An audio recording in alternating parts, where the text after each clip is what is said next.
কি সুন্দর লুক, একদম দেখলেই খেতে মন চাচ্ছে। কালারটা খুব জোস। হ্যালো এভরিওয়ান, কেমন আছেন সবাই? তো আজকে আমি রান্না করব চিকেন। তো চিকেন লেগ পিস নিয়ে নিয়েছি সবগুলা। তো সুন্দর করে কেটে তো আমি একটু সস দিয়ে বয়েল করে নিয়েছি আজকে চিকেনটাকে 10 মিনিট। চিকেনটা হালকা চিনি লবণ সব কিছু দেওয়ার পরে হোয়াইট পেপার, হলুদ, তারপরে dark sauce, soya sauce, austere sauce তো বয়েল করার পরে এখন পানি ঝরিয়ে নিয়েছি। এখন আমাকে এটা কর্নফ্লাওয়ার দিয়ে ফ্রাই করতে হবে। তো ফ্রাই করার জন্য দেখতেই পাচ্ছেন আমি সুন্দর করে কর্নফ্লাওয়ারটা মাখিয়ে নিচ্ছি। তো আপনারা চাইলে এভাবে রান্না করে খেতে পারেন। যারা প্রতিনিয়ত আমার ভিডিওগুলো দেখেন তাদেরকে অসংখ্য ধন্যবাদ। আপনারা প্রতিনিয়ত আমার ভিডিওগুলো দেখে গঠনমূলক সুন্দর সুন্দর কমেন্ট করেন। তো দেখুন আমি কীভাবে আজকে চিকেনটা রান্না করি। তো আপনারা চাইলে বাসায় রান্না করতে পারবেন, টেস্ট খুব। তো দেখতেই পাচ্ছেন প্রতিনিয়ত আমি নতুন নতুন ভিডিও নিয়ে আমাদের সামনে আসি। তো আমার ভিডিওগুলো সম্পূর্ণ দেখে গঠনমূলক কমেন্ট করবেন।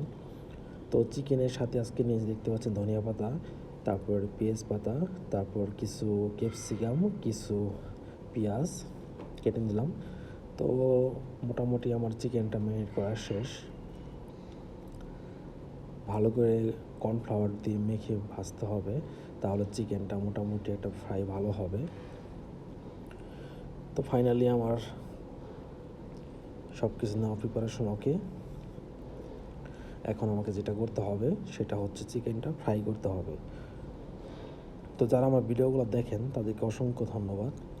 সম্পূর্ণ ভিডিও দেখে একটা গঠনমূলক কমেন্ট করবেন। তো ফেসবুক একটা ভালো প্ল্যাটফর্ম, যারা এখানে প্রফেশনাল মোডে সময় দিচ্ছেন বা এখনও দেন না অবশ্যই দিবেন। তো দেখতে পাচ্ছেন আমি তেলে ফ্রাই চিকেনগুলো ছেড়ে দিয়েছি এবং আস্তে আস্তে ফ্রাই করতেছি। জোরে ফ্রাই করলে চিকেনগুলো পুড়ে যাবে। তো দেখতে পাচ্ছেন চিকেনটা মোটামুটি একটা কালার চলে আসছে ফাইনালি। তো এখন আমি চিকেনগুলো নামিয়ে নেব। বেশিক্ষণ রাখবো না, কারণ বেশিক্ষণ রাখলে কালারটা আরও নষ্ট হয়ে যাবে। ফাইনালি দেখতে পাচ্ছেন চিকেনটা উঠিয়ে নিচ্ছি, কী সুন্দর একটা লুক। এখনই মন চাই খেয়ে ফেলি। তো আমি আজকে আরেকটা আইটেম রান্না করেছি, সেটা ফিশ। তো ফিশ ছোটো ছোটো কেটে ওটা ফ্রাই করতেছিলাম। তো তেলে ছাড়তেছিলাম, একবারে ফ্রাই করে নিলাম, দেখতে পাচ্ছেন। তো আমি প্রতিনিয়ত অনেকগুলো আইটেম রান্না করি, তো আপনাদের মাঝে কিছু কিছু আইটেম তুলে ধরার চেষ্টা করি। তো আপনারা অবশ্যই সম্পূর্ণ ভিডিও দেখে একটা গঠনমূলক কমেন্ট করবেন। আপনাদের একটা গঠনমূলক কমেন্ট হয়তো আমি আমার সাফল্যে এগিয়ে যেতে পারবো। তাই বলবো সম্পূর্ণ ভিডিওটা দেখবেন এবং সুন্দর একটা গঠনমূলক কমেন্ট করবেন। তো দেখতে পাচ্ছেন আমি ফিশটা সুন্দর করে ফ্রাই করতেছি। আমি সচরাচর এভাবে ফ্রাই করে থাকি ফিশগুলো, সুন্দর একদম সব মশলা টশলা দিয়ে, তারপর কর্নফ্লাওয়ার বেশি করে দিয়ে ফ্রাই করে থাকি। তো এভাবে এমনিতেই ভেজে খাওয়া যায়, মচমচা হয়।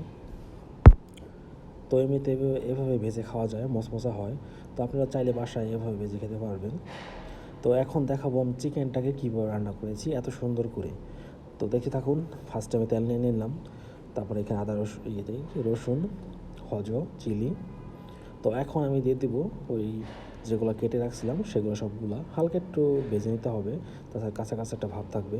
তো দেখতে পাচ্ছেন সুন্দর করে আমি ভেজে নিচ্ছি। একটু সময় নিতে হবে, 1 মিনিট।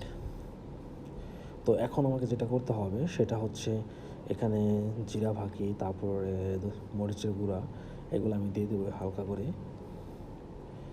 তো দেখতে পাচ্ছেন আমি দিচ্ছি,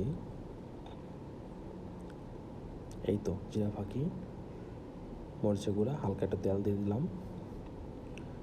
আমি আরও কিছু সস এখানে অ্যাড করবো এখন। দেখতে পাচ্ছেন অনেকগুলো মশলা এখানে দিয়ে দিলাম, সব মশলা যেগুলো দিয়ে আমি সচরাচর।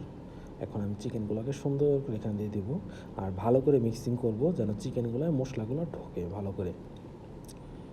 দেখতে পাচ্ছেন সুন্দর উল্টে আমি মিক্সিং করতেছি।